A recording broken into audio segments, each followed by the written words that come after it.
Voltando aqui ao nosso terceiro módulo, né? Vamos ao próximo slide. Então, casamento é um ato jurídico. É um ato jurídico puro. E como ato jurídico puro, ele precisa dos requisitos essenciais à existência, validade e regularidade. É o que a gente vai estudar agora. Com relação à existência, a gente tem que saber se o casamento existe ou não. Com relação à existência, a doutrina trazia 4 requisitos essenciais. A primeira delas, diversidade de sexo. Diversidade de sexo.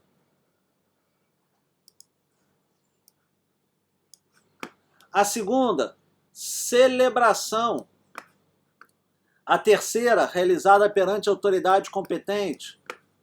E a quarta, a livre declaração de vontade dos nubentes. A ausência de qualquer um desses elementos implica em inexistência do casamento. Repito, é inexistente. Eu não chego nem à avaliação se ele é nulo ou anulável. Ele não existe. Entendido? Então, o casamento que não tem esses 4 requisitos, ele não existe. Mas espera aí, você deve estar pensando aí na sua casa, né? Esse primeiro desses 4 requisitos, isso é verdade? Ele continua sendo obrigado a ter sexo diferente para existir um casamento? Não. Eu coloquei aqui de propósito para chamar a sua atenção como é que funcionava antes e como é que funciona agora. Então agora esse aqui não está mais presente. Não precisa mais de diversidade de sexo para ser existente o casamento. O casamento entre pessoas do mesmo sexo existe. O segundo, celebração do casamento. Eu tenho que seguir exatamente aquilo que foi determinado nos artigos 1533 a 1535. E a gente já leu 1535 aqui para vocês terem uma ideia. Se eu fizer uma celebração diferente daquela, não é casamento. Outro, que seja realizado perante o juiz ou a autoridade competente. Eu não tenho competência para celebrar um casamento. Se eu celebrar um casamento, esse casamento não é nulo nem anulável. Ele simplesmente não existe. Então, alguém que celebra um casamento que não tenha competência para fazer o ato, esse ato simplesmente inexiste.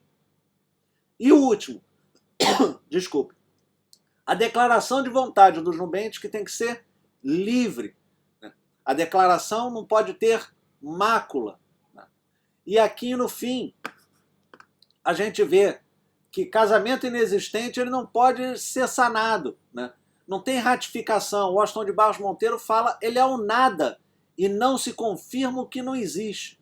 Então, se eu celebrar um casamento, eu que não tenho capacidade para fazê-lo, não tenho autoridade para fazê-lo, se eu celebrar um casamento, o que é esse casamento? Ele é um nada.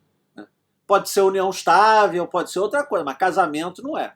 Então, só para destacar, voltando aqui à marcação, só nesse slide, só o A, o B, só o B, o C e o D é que continuam como elementos à existência do casamento. O A deixou de ser. Certo? Requisitos essenciais à existência, validade e regularidade, dando continuidade. Com relação à validade,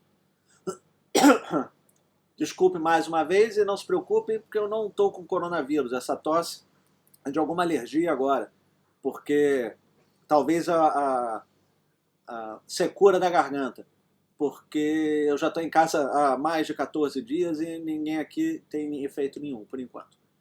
Validade e regularidade do casamento. Como ato jurídico e solene, o casamento exige o preenchimento de requisitos. Se não se forem preenchidos esses requisitos essenciais, como qualquer ato jurídico, ele vai ser declarado nulo ou anulável, dependendo de quais sejam os requisitos. Certo? Lembrando que o casamento, como ato jurídico, ele precisa dos seus elementos essenciais. Quais são os elementos essenciais? Eu subdivido em elementos essenciais comuns e elemento essencial particular. Os elementos essenciais comuns têm esse nome porque eles são comuns a qualquer ato jurídico. E quais são os elementos que são comuns a qualquer ato jurídico? Agente capaz, objeto lícito e possível e a declaração de vontade das partes. Lembra disso lá da aula de Direito Civil 1? E qual é o elemento particular? O elemento particular é a forma. Por que elemento particular? Porque nem todo ato jurídico precisa de forma para ser válido, mas aquele que precisa de forma, a forma é condição sine qua non para sua validade. O casamento é um desses. O testamento é outro. Né? Eu só posso ter testamento se eu seguir as formalidades previstas em lei. Se eu fizer uma coisa que não está prevista em lei, eu tenho outra coisa que não testamento. Certo? Aqui eu trouxe os artigos que a gente vai precisar no próximo slide, só para a gente voltar aqui. Então, casamento. Voltando ao tema dos requisitos essenciais de existência e validade, o primeiro deles é o agente capaz. E aí a gente vê não só a idade, como também a aptidão física e mental. Idade. A idade a gente vai lá no 1517. O que diz o 1517? O homem e a mulher com 16 anos podem casar, exigindo-se autorização de ambos os pais ou de seus representantes legais, enquanto não atingida a maioridade civil. Então, quem pode casar? Quem é maior de 16. Tá bom, mas entre 16 e 18, ele precisa da autorização de ambos os pais, ou precisa de ser emancipado. Ou os pais autorizam o casamento, ou ele emancipa, certo? E o maior de 18? O maior de 18 casa por vontade própria, não precisa de autorização de ninguém. Bom, mas a pergunta que fazem, e se houver divergência entre os pais? Se houver divergência entre os pais, quem vai decidir vai ser o juiz, é o que está lá no 1631. Eu não trouxe aqui porque a gente vai ver mais adiante, mas se você tiver o seu código aí, dá um pause na aula, abre lá o 1631, você vai ver que quando não há acordo entre os genitores do que vai ser feito com o filho comum, o juiz é que tem que decidir. E isso é importante, esse artigo é importante, porque eu lembro que até o Estatuto da Mulher Casada, quem decidia era o homem.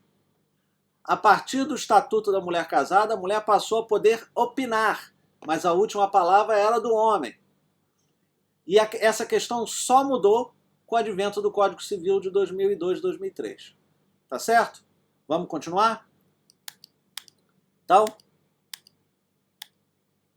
idade entre 16 e 18. Mas aí tem exceção com relação à idade.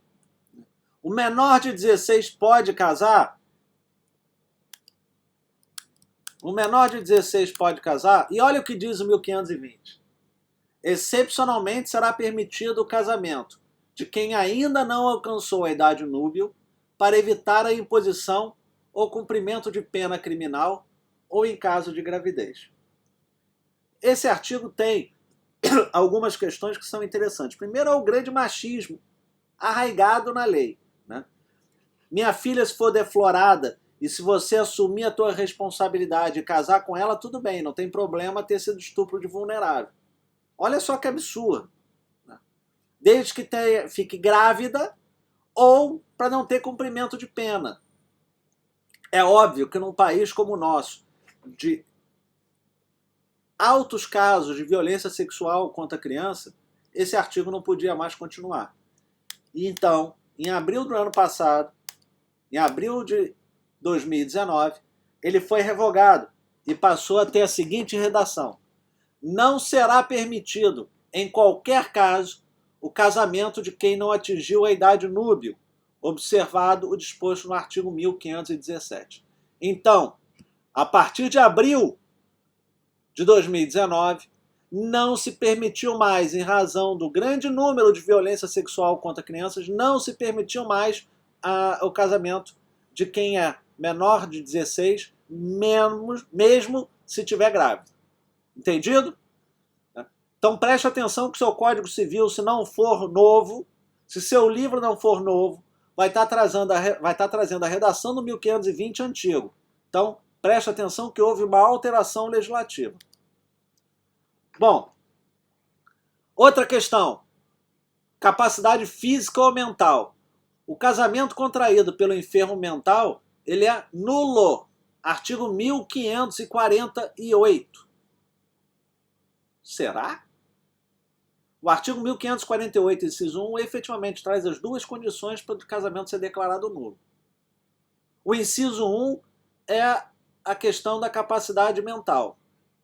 Mas vocês acham que isso está conforme a legislação atual? Por óbvio que o artigo 1548, inciso 1, foi revogado pelo Estatuto da Pessoa com Deficiência. Hoje, qualquer pessoa, em qualquer condição, em qualquer situação, pode realizar um casamento hábil, pode realizar um casamento válido. Não há mais nenhum pré-requisito. Entendemos? A questão da nulidade nós vamos ver mais adiante, só restou o inciso 2. O inciso 1 foi extirpado pelo Estatuto da Pessoa com Deficiência.